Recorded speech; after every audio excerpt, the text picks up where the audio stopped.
Pour ce 34e podcast, j'ai eu la chance d'échanger avec Alexandra Brimbouc, qui est l'auteure du livre « Dépasser les difficultés d'apprentissage, comment révéler le potentiel de chacun ». J'aurais du mal à vous décrire ce podcast. La seule chose que je peux vous dire, c'est que quand vous l'aurez écouté, en tout cas, il y aura un avant et un après. Ça a été un podcast vraiment formidable. J'ai énormément... c'est un podcast qui engage la réflexion. Et ce qui est sûr, c'est que je vais le réécouter plusieurs fois. Même si c'est moi qui l'ai interviewé et que j'étais en direct, je vais prendre le temps de le réécouter pour poursuivre ma réflexion. Parce que, voilà ce que je peux vous dire. Il y aura un avant et un après pour vous aussi, j'en suis sûre. Je laisse place à ma conversation avec Alexandra. Bonjour Alexandra. Bonjour Céline. Je suis contente de te recevoir aujourd'hui sur le podcast. Merci. Merci à toi. J'ai découvert en fait ton livre que tu as dépassé les difficultés d'apprentissage, comment révéler le potentiel de chacun. Voilà, je l'ai emprunté à Canopée il y a quelques semaines. Donc je ne l'ai pas encore tout à fait terminé, mais voilà, c'est dès les premières pages, j'ai eu envie de t'inviter sur le podcast parce que je me suis tout de suite rendu compte de la qualité de l'ouvrage. Et alors au début, j'ai eu un petit peu de mal à rentrer dedans parce que je pense, ça venait de moi, j'étais partie pour le lire comme un roman. Alors qu'en fait, ça ne se lit pas, voilà, c'est pas fait pour être lu comme un roman. Voilà. Est-ce que... Effectivement, en fait, Oui, vas-y. Non, mais je voulais écrire un livre qui ne se lise pas comme un roman, pour qu'on puisse l'utiliser comme un guide pratique. Voilà, c'est ça. Et du coup, je me rends compte, depuis que j'ai compris ça, j'ai adapté ma lecture et ça va beaucoup mieux. Et je me rends compte que, bon là, je l'ai emprunté, mais concrètement, c'est vraiment un livre à avoir tout le temps à portée de main parce que, voilà, justement, c'est pas... Ce que j'ai beaucoup aimé, c'est toutes les fiches outils. Et sur des sujets vraiment très différents comme la mémoire, l'orientation dans l'espace, les retards de langage, le sommeil, la phobie scolaire, l'estime de soi. Enfin voilà, j'ai eu l'impression que tu as vraiment, je sais pas si on peut le dire comme ça, mais visé large en fait sur tous les sujets qui intéressent les professeurs des écoles. Exactement, c'était mon objectif en fait, c'est prendre l'enfant dans sa globalité et d'offrir un panel de questionnements et après des réponses pour comprendre en fait ce qui peut entraver la compréhension ou la communication avec un enfant. Voilà. Et ce que j'aime beaucoup, c'est que pour chaque outil, donc tu fais une petite liste de tout ce qui pourrait... par exemple, pour la mémoire, j'ai la fiche de la mémoire sous les yeux, tu fais la liste de tout ce qui pourrait être à consolider. Ensuite, tu apportes des hypothèses sur l'origine des difficultés, souvent une petite définition qui va avec, et ensuite tout ce qu'on peut mettre en place. Donc c'est ça que j'aime beaucoup. Et aussi toutes les références aux autres... tu cites beaucoup d'autres livres pour les enfants et pour les adultes. Donc ça nous donne encore envie de lire beaucoup d'autres ouvrages. Et ça, voilà, c'est vraiment agréable. C'est vraiment mon objectif en fait de faire une globalité sur ce qui entrave et puis aussi de nourrir pour qu'on puisse toujours se poser des questions parce qu'avoir raison sur l'autre ça craint et que chaque situation nous propose, chaque enfant c'est une nouvelle enquête, c'est un nouveau paradigme à explorer. Ouais, c'est ça. Et comment tu as eu toutes ces compétences en fait est-ce que tu étais professeur des écoles à la base? Est-ce que tu peux nous parler quand même un petit peu de ton parcours? Je le fais dès maintenant finalement parce que je me demande comment tu as réussi à écrire un livre d'une si grande qualité. Je me dis que ton passé a forcément tout ce que tu as pu faire avant d'écrire ce livre est sûrement très intéressant. Alors, je pense que la première hypothèse, elle vient de mon histoire. Effectivement, moi, j'étais en grand décalage à l'école et j'étais en difficulté d'apprentissage. J'étais très, très lente.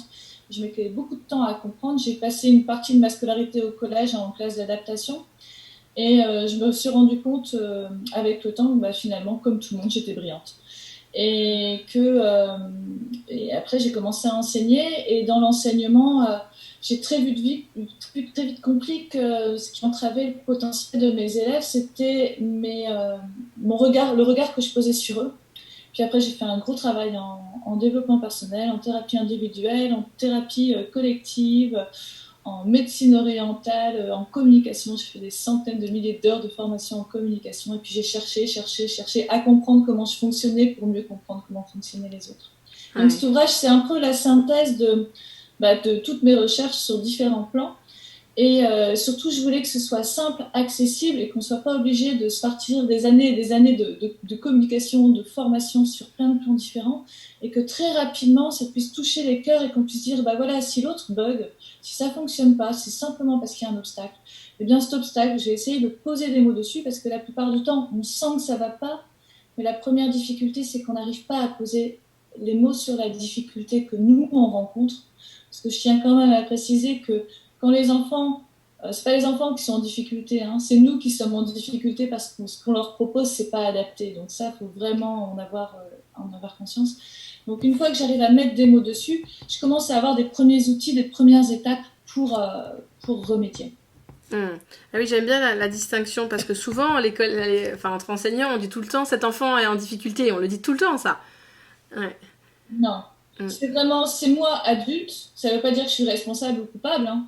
Ça veut juste dire que quand un enfant, c'est ce que je lui propose en fait, n'est pas adapté à ce qu'il est à ce moment-là. Alors évidemment c'est compliqué mais c'est le jeu, hein, c'est le jeu de la vie, hein, c'est le jeu de l'enseignement. Parce que chaque situation, chaque nouvelle rencontre avec un élève, c'est une nouvelle première fois.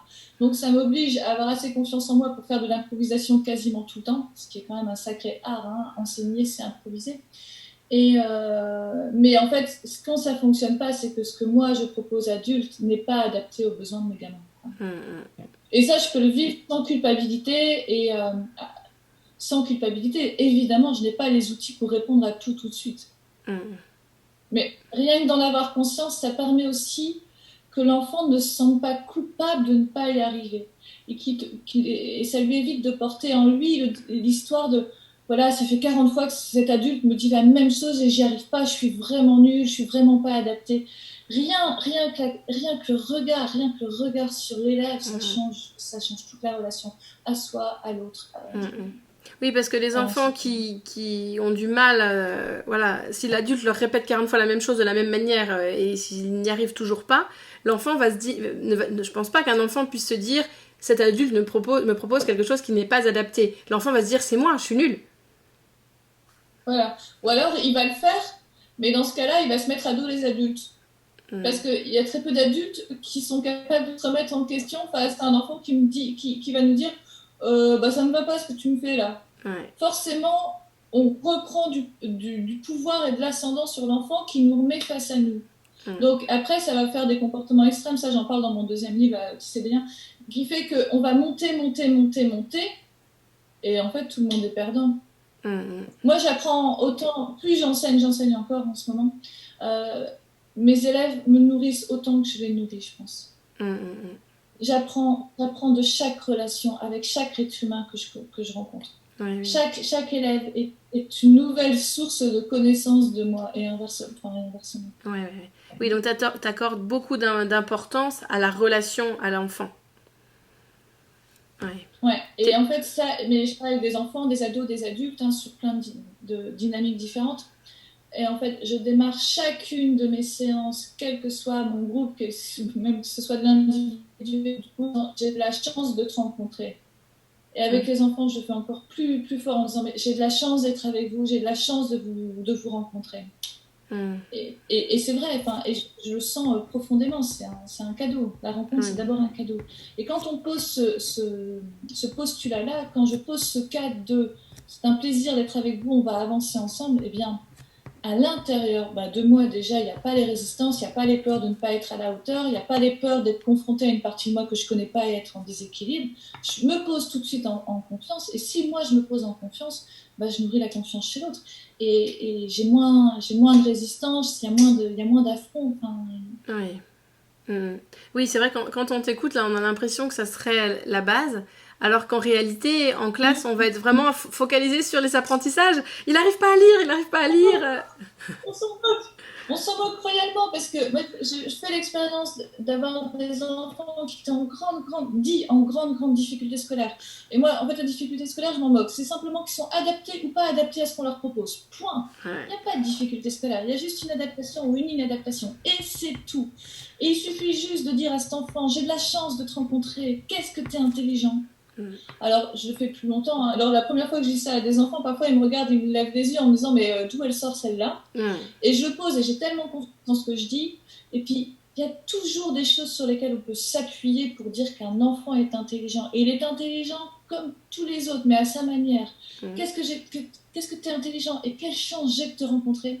Eh bien, en 3 ou 4 séances, un gosse qui parle pas, un gamin qui bloque, il se débloque. Avec la force, la certitude que l'autre a du potentiel, eh bien, on lui permet d'accéder lui-même à ce potentiel et d'avancer vers lui. Après, quel que soit son chemin, on a besoin de tout le monde. Et je crois que l'effet inverse, ça s'appelle l'effet Pygmalion, hein, n'est-ce pas? Quand on porte un regard négatif sur l'enfant en se disant il n'est pas capable, il n'y arrivera pas, et du coup, si on a voilà, ça se réalise du coup. Là, récemment, la semaine dernière, j'ai vu une amie suisse qui est enseignante donc en Suisse. Et elle me disait, bah voilà, j'appréhende vraiment à la rentrée parce que je vais récupérer un enfant qui a, je ne sais plus comment ça s'appelle en Suisse, mais qui a une assistante de vie scolaire là. Elle me dit, tout le monde me dit, attention, au premier problème, tu convoques les parents et on va faire en sorte de le renvoyer. Et si on posait cet enfant, il a 8 ans. Il a 8 ans, tous les adultes qui l'entourent ont peur d'être en contact avec lui. Comment veux-tu qu'il s'en sorte? Il ne peut pas s'en sortir si, avant même de rencontrer une nouvelle classe, une nouvelle situation, une nouvelle maîtresse, des nouvelles interactions, avant même, tout le monde a peur de lui. Tu dis, mais pose-toi à l'intérieur et dis-toi que cet enfant, c'est une chance. C'est une chance. Et quand tu le vois pour la première fois en début d'année, dis-lui, bienvenue, je suis heureuse de passer ce temps avec toi. J'en ai des frissons. Bienvenue, ensemble, on va se rencontrer. Mais moi aussi, j'ai des frissons. J'ai souvent des frissons quand je parle des frissons. J'ai de la chance de te rencontrer. Parce que forcément, un gamin qui sait qu'il sente, et nous aussi, on le sent quand on nous regarde avec malveillance, avec suspicion, avec méchanceté. Les enfants, ils sentent aussi comment est-ce qu'un enfant qui est accueilli avec la peur peut se dire « Ah oui, effectivement, tous les adultes autour de moi ont peur de moi, mais cette année, je vais trouver les ressources en moi pour leur montrer que moi aussi, j'ai un potentiel comme tout le monde. » Il ne faut pas rêver. C'est à nous. Nous sommes responsables de la manière dont nous accueillons nos gamins. Donc là, elle me dit « Ah oui, effectivement, c'est plus fun de l'envisager comme ça. » Et si elle y va avec de la légèreté, de la paix et de la joie, cet enfant, il va pouvoir avoir la possibilité de se libérer dans la liberté, la joie et la paix. Alors peut-être que ça mettra du temps. Hein. Il lui faudra peut-être jusqu'en janvier, et c'est souvent ça. Hein. Si elle tient coup plusieurs mois avec cet état-là, parce que le gamin qui vit cette situation de rejet avec les adultes depuis 8 ans, tout à coup, il ne va pas se dire au bout de 2 semaines « Ah bah tiens, il y a un adulte qui me regarde avec bienveillance, je vais pouvoir lâcher toutes mes barrières intérieures. » C'est fort probable que ça lui demande plusieurs semaines, voire plusieurs mois. Mais en tout cas, elle lui offre l'espace de changer. Alors que si elle l'accueille avec les peurs des autres, en plus, je suis sûre qu'elle a totalement les capacités de l'accueillir pleinement dans quelque chose de très tendre, très enthousiaste. Si elle l'accueille avec les peurs des autres, elle est foutue, il est foutu. Point. L'année sera très difficile. Tout le temps, hein, mais enfin, c'est pas foutu parce que c'est toujours récupérable. Mais en tout cas, c'est une expérience de plus à traverser, à travailler, à remettre en lumière, alors que là, ils peuvent y aller dès le départ. Ouf, ils sont foutus. Quand je t'entends parler, et je l'ai senti aussi dès les premières pages que j'ai lues, mais je me suis dit, tu t'es forcément formée à la communication non violente. Oui, mais pas que. Enfin, pas que. Oui, aussi, bien sûr. Et ça, c'est quand même c'est l'une des bases, la communication non violente.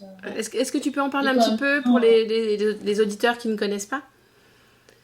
Oui, alors, ce qui est vraiment extraordinaire, c'est que dans ce système éducatif, c'est qu'on apprend à faire du français et des mathématiques, mais qu'on n'apprend pas à être en lien avec soi, ni en lien avec les autres.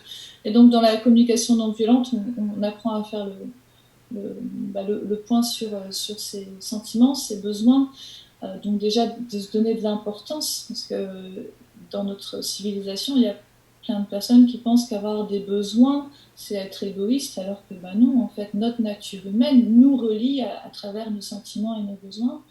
Ce que j'aime aussi dans la communication non violente, c'est qu'elle me rend responsable de ma communication et elle me sort du système où je suis victime et dépendante de la bonne volonté ou de la mauvaise volonté des autres. Donc c'est un système qui remet en responsabilité et qui permet aussi de prendre conscience que les répétitions qu'on a dans les échanges avec les autres, elles sont simplement dues à un besoin qui n'est pas compris, qui n'est pas nourri. Voilà. C'est suffisant pour la communication? Oui, c'est bien, c'est bien.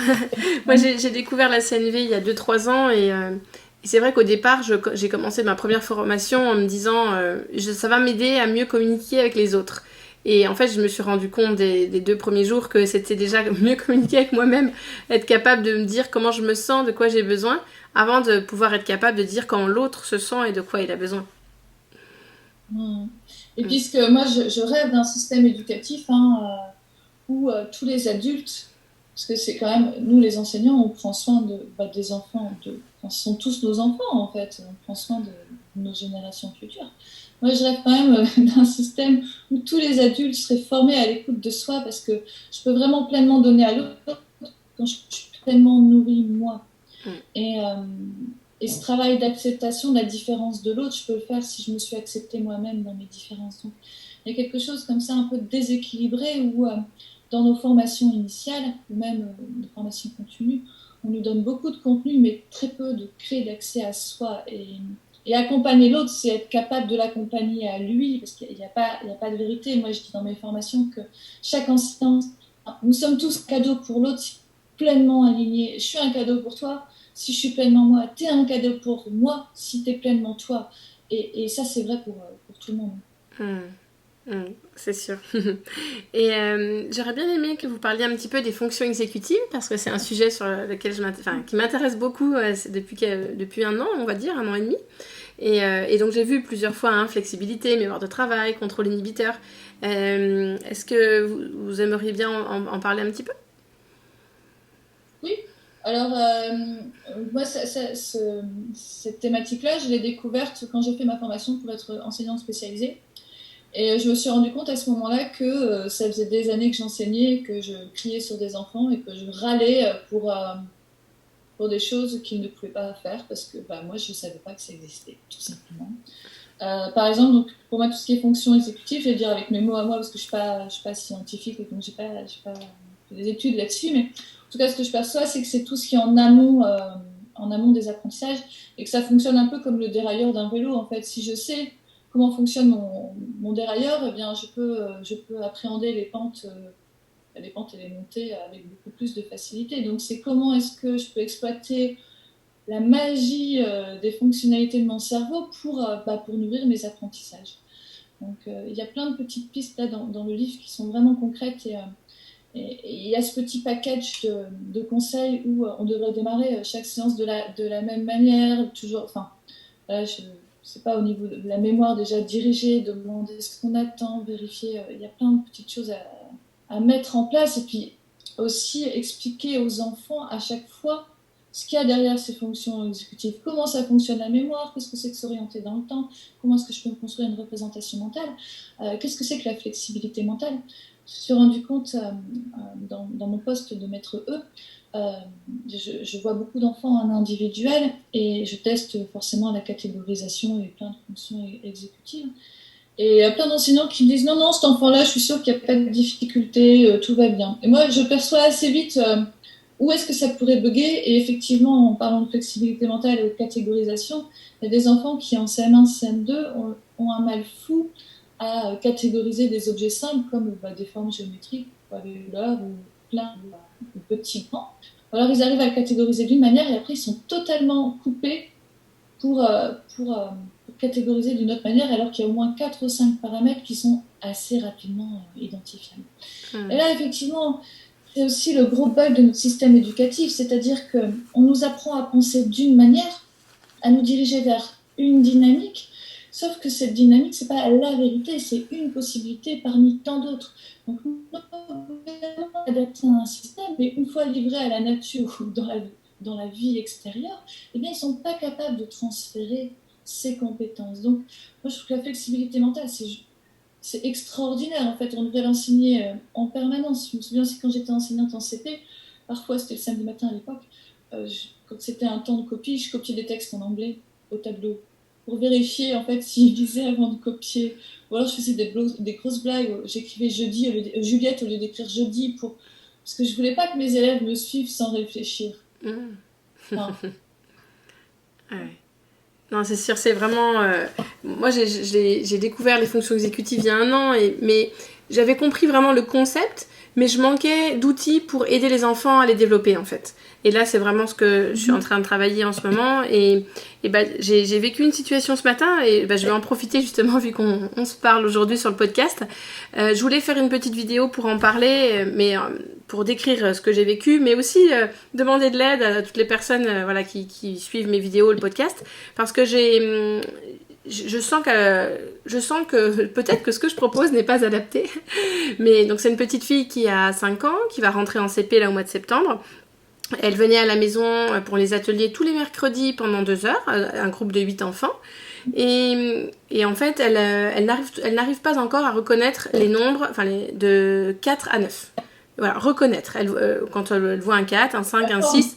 Voilà, ça c'est un 4, ça c'est un 7, hein, je dis pas dénombrer, vraiment juste reconnaître le chiffre. Et, c'est lire le chiffre. C'est ça, voilà, dire ça c'est un 4, ça c'est un 7. Donc j'avais utilisé les chiffres rugueux, parce que voilà, un matériel Montessori qui me paraissait pertinent quand même, vu qu'il y a plusieurs sens qui sont utilisés.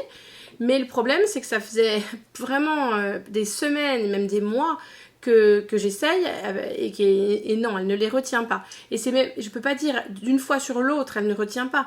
Même pendant les 10 minutes ou le quart d'heure qu'on va passer ensemble, elle va oublier. Vu que je lui présentais 3 par 3, donc par exemple le 4, le 7, le 8, et ben si on va tracer le 7, on va tracer le 8, hop, elle a oublié que c'était le 4 qui était juste à côté. Donc vraiment, j'ai fini par faire l'hypothèse que son problème venait peut-être de sa mémoire. Donc, je me suis dit, je vais lui proposer plusieurs petits jeux pour tester un peu sa mémoire de travail. Donc là, on a joué au Speed Color. Il y a une carte, une fusée qui est découpée en 6 parties et c'est colorié avec 6 couleurs. Donc, elle mémorise les couleurs, elle retourne la carte et elle doit colorier en utilisant les mêmes couleurs. Et ben elle m'a épatée parce qu'en fait, moi des fois je me trompais, j'inversais de couleurs, j'avais pas pris assez de temps pour mémoriser ma carte. Et elle passait pas beaucoup de temps à observer sa carte, enfin je sais pas, peut-être 30 secondes, 40 secondes, enfin c'était pas énorme.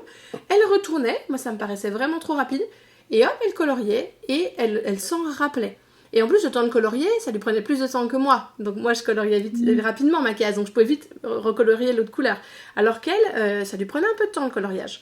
Mais elle arrivait à se rappeler de ces 6 couleurs. Donc j'ai fait l'hypothèse, là, au jour d'aujourd'hui, que sa mémoire de travail n'a pas de souci. Mais donc, ce qui me questionne, c'est pourquoi elle n'arrive pas à mémoriser les chiffres. Est-ce que les lettres, elle sait les mémoriser ? Non, le même souci avec les sons. Avec les lettres rugueuses, je rencontre la même difficulté avec elles, mais c'est... Voilà. D'accord. Et moi, ce qui me vient là tout de suite, c'est que je voulais vérifier avec les lettres comment ça se passait, mais après, je me dis, peut-être qu'elles sentent trop la pression. En fait, il y a plein d'enfants, si tu leur dis, ça te fait plaisir ou pas ? S'ils te disent oui, tu leur fais. Et en fait, souvent, ils sentent tellement à quel point c'est important pour nous d'accéder à l'objectif qu'on a mis en place. Ils perdent l'histoire du plaisir, et finalement, avec 5 ans, quoi. Tu peux lui dire, amuse-toi, prends les cartes, il va chercher les cartes quand tu as envie de le faire. Enfin, c'est peut-être ce que tu fais. Et c'est ce qui s'est passé. D'habitude, oui, d'habitude, on est à l'intérieur, donc elle choisit le matériel, et c'est vrai que c'était tout le temps moi qui lui proposais celui-là, elle le prenait pas d'elle-même. Ouais. Mais là, je l'ai accueillie toute seule aujourd'hui, et donc on s'est installé dehors sur la terrasse, et j'avais déjà sorti ce matériel. Et en fait, la dernière étape de la leçon en 3 temps, c'est je lui demande de fermer les yeux et j'en cache une. Et après, ouvre les yeux, qu'est-ce que j'ai caché ? Et ça, elle adore. Et elle a voulu me le faire. Donc, du coup, c'est elle qui me disait, ferme les yeux. Et moi, vu qu'il en manquait 3, forcément, je trouvais facilement. Et j'ai dit, tu sais, je suis grande, je suis adulte, donc c'est facile pour moi. Si tu veux, on va toutes les prendre. Donc, on avait de 0 à 9. Et donc là, forcément, ça me demandait un peu plus de temps pour voir ce qu'elle avait caché. Et là, elle était enthousiaste, elle était super heureuse, elle s'amusait. Et je me suis dit, mais peut-être que la réponse, elle est là, c'est l'enthousiasme en fait. Exactement, c'est juste de la joie. Moi, mais laissons-les tranquilles. Disons-leur, bah voilà, un jour tu seras prêt, et quand tu seras prêt, ça ira vite, point. Hum, Elle n'a pas de difficulté au niveau de la mémoire parce qu'elle est capable de le faire avec des couleurs. hum, Par contre, elle résiste au niveau des formes. Et des ouais, formes, que ce soit des lettres ou que ce soit des chiffres. ouais, Bah, faites-le avec des animaux, faites-le inverser le rôle, amusez-vous avec les couleurs, hum, demande-lui d'inventer des jeux, ou qu'est-ce qui lui ferait plaisir, ou est-ce qu'elle préfère lire hum, directement. Enfin, ouais. Oui, je pense que mine de rien, laisse. comme j'ai la responsabilité de l'aider à avancer, je me disais, ah, elle va dans CP à la rentrée, mais elle connaît pas encore ses chiffres de 1 à 9, comment on va faire? Elle les connaît, je suis sûre qu'elle les connaît, mais qu'à l'intérieur, elle bloque le truc parce qu'il y a trop de pression. Moi, Ouais. j'ai eu le même dilemme aussi en classe. Des fois, il y a plein de matériel dans ma classe et il y a des Legos. Et les enfants aujourd'hui n'ont pas beaucoup de Legos chez eux. Donc, quand ils voient les Legos dans ma classe, plutôt que de choisir leur matériel Montessori pour résoudre leurs problèmes de mathématiques et tout, bah, des fois, ils me disent, Madame, on peut faire des Legos. Et là, au départ, j'avais un gros dilemme dans moi parce que je prends les élèves des autres. Donc, quand ils sont avec moi, ils font pas leur leçon de classe. Et donc, c'était est-ce que je suis cohérente avec mes valeurs éducatives qui sont l'enthousiasme, la joie et le choix, ou est-ce que je force. Et du coup, j'ai dit, bah vas-y, fais-toi plaisir. Et en fait, naturellement, au bout de 10 minutes, un quart d'heure, ils me disent, bah c'est bon, je peux faire mes maths maintenant. Ah Et ouais. après, ça se met en place. Je pense que on peut les laisser plus. Enfin, moi, je sais que si on me force, si j'ai l'admiration et envie de plaire à la personne, je vais obéir un peu, mais je vais pas obéir longtemps parce que je suis pas faite pour obéir. Et j'ai pas envie que les enfants que j'accompagne soient faits pour m'obéir. Hum, Alors que si je regarde en disant, allez, on s'amuse, tu veux jouer avec quoi? Avec les figurines de la ferme, ok, lesquelles on cache? Oh, tiens, et si on. Enfin, ça va se hum, faire tout seul. hum. Ça va se faire tout seul. Ouais, c'est ne pas rester Et tu bloqué me vraiment sur comprends? les apprentissages mathématiques, scolaires. Parce que qu'est-ce que. Ah, comme, si on a une difficulté ou un point qui est en déséquilibre dans notre vie, parce qu'on est tous à un moment ou un autre en déséquilibre sur un ou plusieurs plans, et que tous les gens vont me dire, allez, c'est mercredi de 10 à 12, tu viens faire ce truc qui fait mal, viens faire ce truc qui fait mal, viens faire ce truc qui fait mal. Bah, t'as pas envie. Hum, Alors, si, parce que vous avez l'air d'avoir une bonne relation, donc elle va le faire un petit peu parce qu'elle a envie de te plaire, parce qu'elle aime bien votre relation, et puis c'est hum. parce qu'elle est contente de ce temps privilégié. Bon, fais-lui confiance. Ouais. Et tu me raconteras. Oui, oui, oui, bah, j'ai hâte de. Je vais, oui, évidemment, je vais essayer cette stratégie et j'espère que. Mais je peux pas m'empêcher de garder au fond de moi l'envie qu'elle y arrive. Mais alors qu'en fait, je devrais me dire, c'est son rythme à elle et elle y arrivera quand elle sera prête. Mais le problème, c'est C'est que le principe de Montessori. oui, mais le problème, c'est que cet enfant n'est pas dans une école Montessori. Ça, c'est mon principe, mes valeurs. Mais elle est dans le C'est pas système un classique. problème. C'est pas un problème. Elle a juste besoin d'avoir un adulte qui lui dit j'ai confiance en toi. Point. Ouais.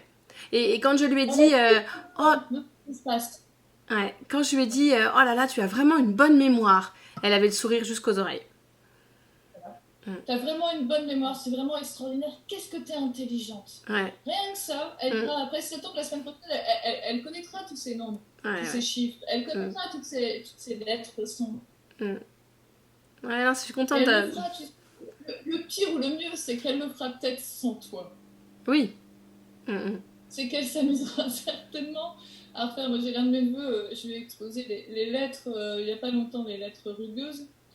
À un moment, il quitte, on était en repas de famille, il quitte, j'avais rapporté le matériel chez mes parents, et il quitte la table il y a 4 ans.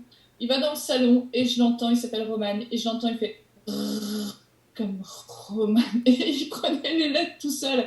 Alors que quand tout le monde était là pendant l'apéritif, il faisait comme si ça n'existait pas. Mm. Enfin, enfin, on le Ouais, sait, quoi. Quand ouais. on leur offre, et après, c'est à eux d'explorer quand c'est juste pour eux.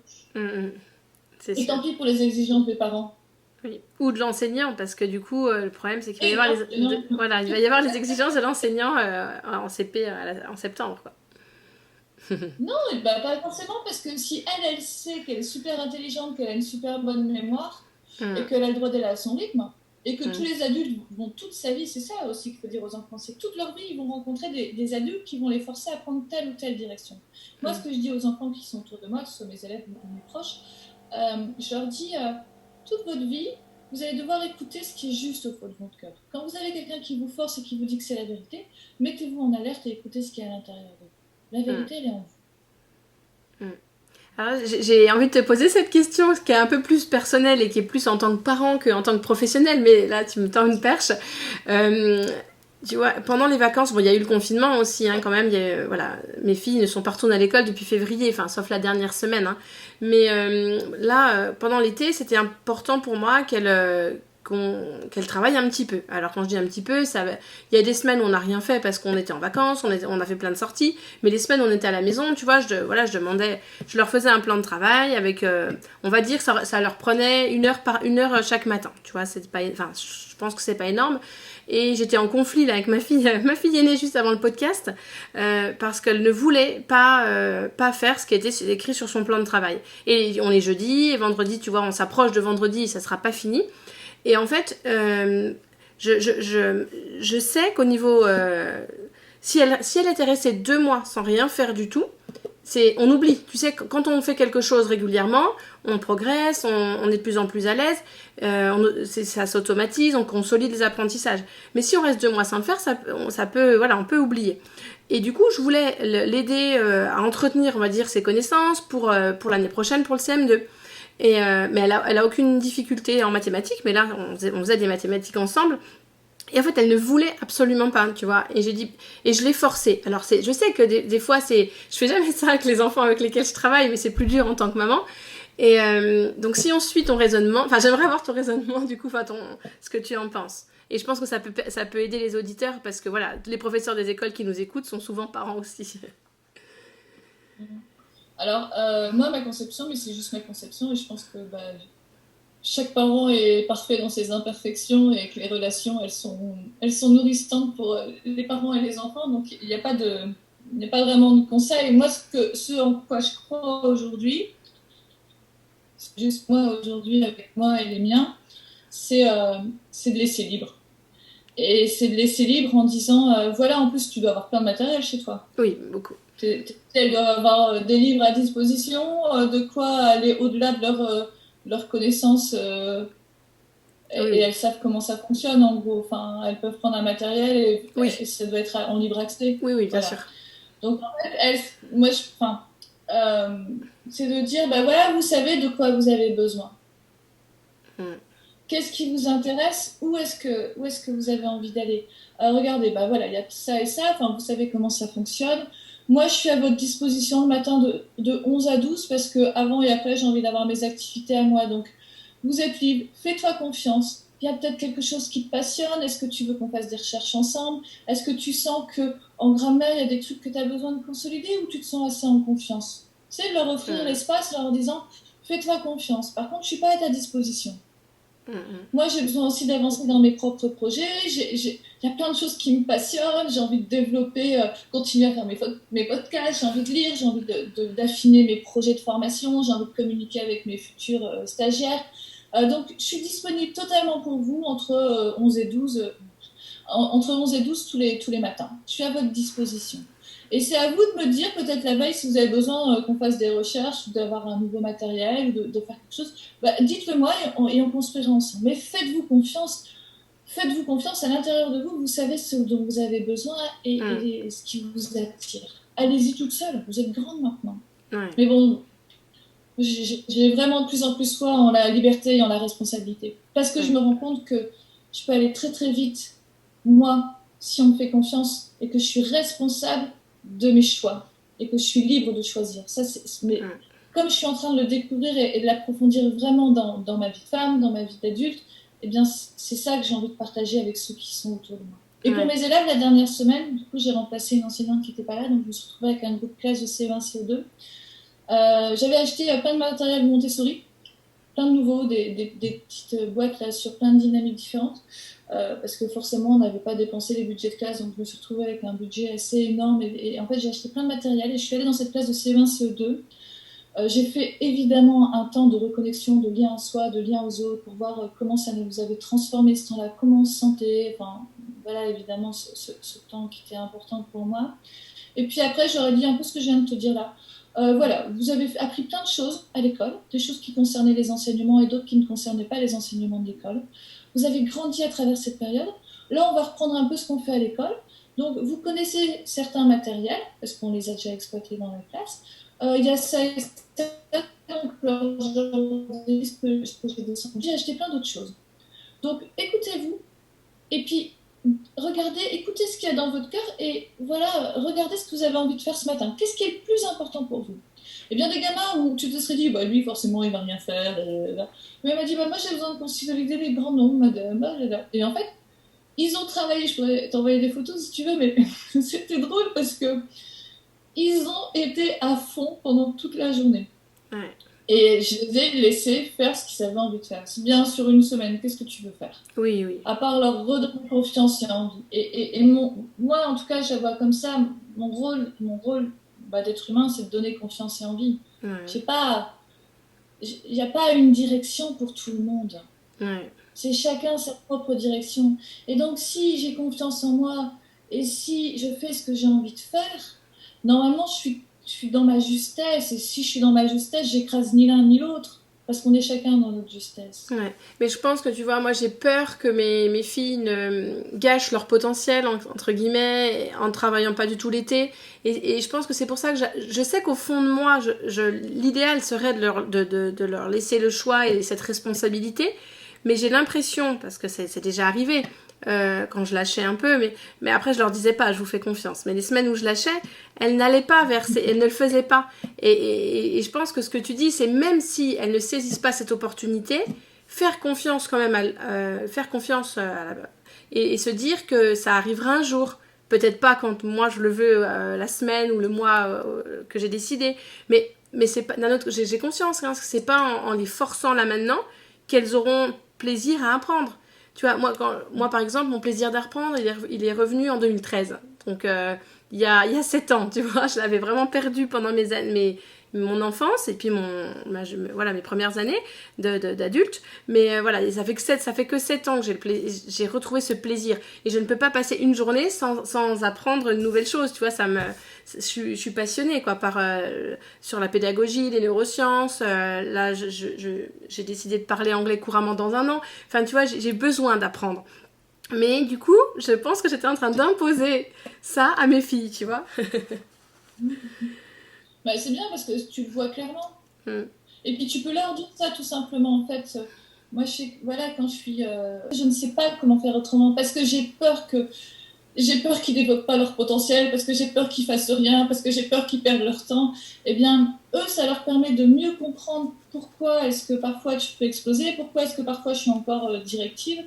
Et ça leur permet, eux aussi, de mieux comprendre comment à l'intérieur ils sont parfois directifs, parfois ils explosent, parfois ils sont animés par leur peur. Et je me rends compte de plus en plus que dans les relations, mais là sur tous les plans, que ce soit professionnel, personnel, avec des enfants, avec des adultes, moins je suis dans la certitude et dans le pouvoir, moins il y a de force et plus c'est agréable. Donc, ne plus me libérer des peurs, mais ça, je pense que c'est vraiment le chemin de toute une vie. Hein. Me libérer de mes peurs, ça allège une relation avec les autres. Ouais. Parce que derrière les conflits, derrière les forces, que ce soit avec un groupe classe ou à la maison, en fait, derrière tout ce qui est en force, c'est nos peurs. Alors que quand je les identifie et que je les formule, si tu dis à tes filles, vous avez du temps, et moi j'aime tellement apprendre en ce moment que je voudrais que vous ayez beaucoup de plaisir à apprendre. Je dis, c'est pour ça que j'ai peur et que je vous force à avoir un plan de travail. Est-ce que ça vous irait si la semaine prochaine on fait un essai et je vous laisse totalement libre d'occuper votre temps et moi je suis dispo pour vous pleinement 1h30 ou 1 heure par jour? Ou alors qu'est-ce que vous voudriez? Comment est-ce que vous pourriez-vous nourrir votre besoin d'apprendre? Tu vois, enfin... Mais bon, c'est tout un challenge. Hein. Parfois, ça fonctionne. Moi, je fais des expériences avec des groupes classe, ça cartonne pendant 2 ou 3 séances et après, je rame pendant 3 semaines. Hein. Mais c'est le jeu. Mais en même temps, après, en avançant dans cette quête où je baisse d'un cran, moi j'ai l'impression de baisser d'un cran tout le temps, je me rends compte que je ne pourrais plus faire marche arrière. Et que même si parfois c'est inconfortable, je préfère cet inconfort qui vise vers la liberté et la responsabilité plutôt que cet inconfort où moi je suis l'adulte qui sait qui est dans le pouvoir. Ouais. Quand tu dis baisser d'une marche, tu veux dire de pouvoir, c'est ça, baisser, ne plus se sentir supérieur. Bah, ouais, c'est pas, je suis pas sûre que le terme supérieur, mais en fait, dans le pouvoir, quoi. Je sais et vous suivez. C'est ça que je dis quand j'essaie de baisser d'un cran. C'est que j'essaie d'être au plus près de mes sentiments et de mes besoins et d'identifier à chaque fois que j'essaie de prendre le pouvoir sur l'autre parce que je suis en train de perdre pied et que je perds le contrôle. Ouais. Donc souvent, quand je perds le contrôle, j'ai peur. Quand j'ai peur, je ferme et je suis directive. Ouais. Mais là, quand on t'entend, on se rend compte qu'en fait, il y a tout un travail sur soi à faire avant avant de travailler avec des enfants, des adultes. Enfin. En fait, ça peut se faire en parallèle. Hein. Ce que je dis souvent aussi en formation, c'est que tu as ton permis de conduire, mais tu sais pas conduire. Oui. Tu as l'autorisation. C'est ça. Mais... Donc, on a l'autorisation d'enseigner. Et c'est ça qui est extraordinaire, c'est que c'est pour ça qu'il y a quand même quelques petites clés quand on les a rapidement, c'est plus confortable pour nous et pour les autres parce que de savoir ça que j'ai juste l'autorisation d'enseigner et que je vais faire des essais et des erreurs et essais, procéder par erreur et essais, eh bien c'est plus doux pour nous et pour les autres si on leur dit. Oui. Si on leur dit. Et quand tu disais que tu t'étais formée à la CNV, mais aussi tu avais fait d'autres formations, est-ce que tu peux nous les citer un petit peu pour qu'on se rende compte? Les thérapies individuelles et collectives, c'est quand même un beau chemin de rencontre avec soi, surtout la thérapie collective. Après, la médecine orientale, ça m'a aussi... je pense que le livre que j'ai écrit, Dépasser les difficultés d'apprentissage, j'ai plus... dans une approche, je ne vais pas dire médecine orientale parce que c'est pas le propos, mais une approche holistique et globale de la personne. C'est-à-dire que je vais regarder plusieurs portes d'entrée pour comprendre ce qui peut altérer un comportement. D'accord. Eh bien, écoute, merci beaucoup Alexandra. Si tu veux bien, on termine le podcast avec un livre que tu aimerais partager avec les auditeurs. Ah oui. Alors, est-ce que je peux en faire deux parce qu'il y en a deux là que j'ai lu cette semaine ou la semaine dernière. Oui, alors le premier, j'ai découvert dans ma maison de vacances alors que ça fait des années qu'il est là et je viens de le retrouver, le découvrir. Il s'appelle Message des hommes vrais au monde. C'est un livre de Marlon Morgan et c'est l'histoire d'une scientifique qui élabore des programmes éducatifs en matière de médecine préventive aux États-Unis pour les populations amérindiennes qui sont complètement dans une vie dénaturée. Et du coup, elle est appelée en Australie pour faire le même type de proposition pour les peuples aborigènes. Et là, il lui arrive une expérience juste extraordinaire et je me suis régalée à la lecture de ce livre. Donc là, c'est plus un livre pour adultes. Un second livre que j'ai découvert aussi cette semaine, ça s'appelle Émotion, enquête et mode d'emploi. Ah oui. Et c'est publié au Temps pour penser. Tu le connais ? Oui, j'ai les deux tomes. Il y en a trois tomes qui permettent de comprendre comment ça se passe à l'intérieur de nous, nos blessures, nos mécanismes de défense, tout ce qui se met en place quand on bug un peu. D'accord. Et est-ce qu'il y a une citation que tu aimerais partager ? Oui, alors c'est une citation d'un ancien partenaire de théâtre qui disait tout le temps « La vie, c'est maintenant ». Et j'adore. La vie, c'est maintenant. C'est court, c'est facile à retenir et voilà. La vie, c'est maintenant, il y a quoi d'autre finalement ? Ouais, c'est sûr.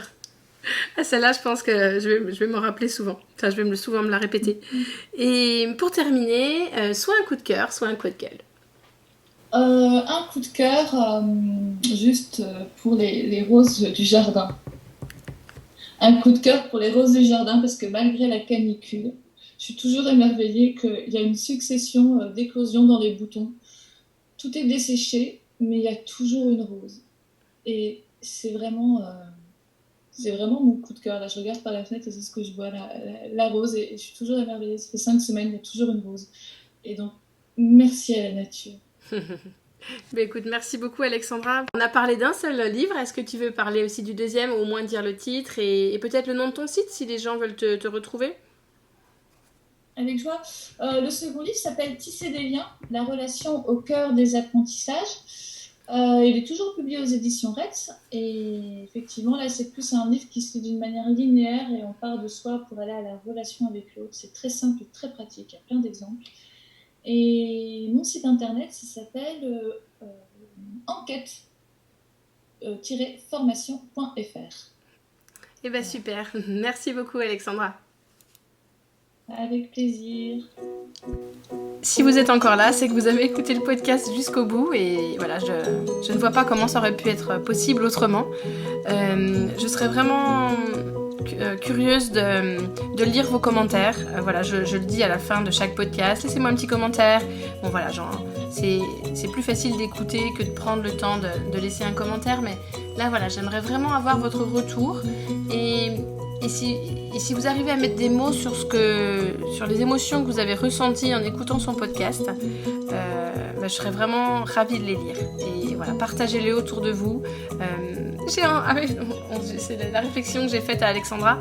J'aimerais que ce podcast soit diffusé dans le monde entier pour que tous les êtres humains de la planète puissent l'entendre. Et voilà, Alexandra a le même désir, donc voilà, vous pouvez faire votre part en partageant autour de vous. Déjà, ça sera, si chaque personne le partage, on pourra peut-être un petit peu changer le monde. Je vous dis à vendredi prochain.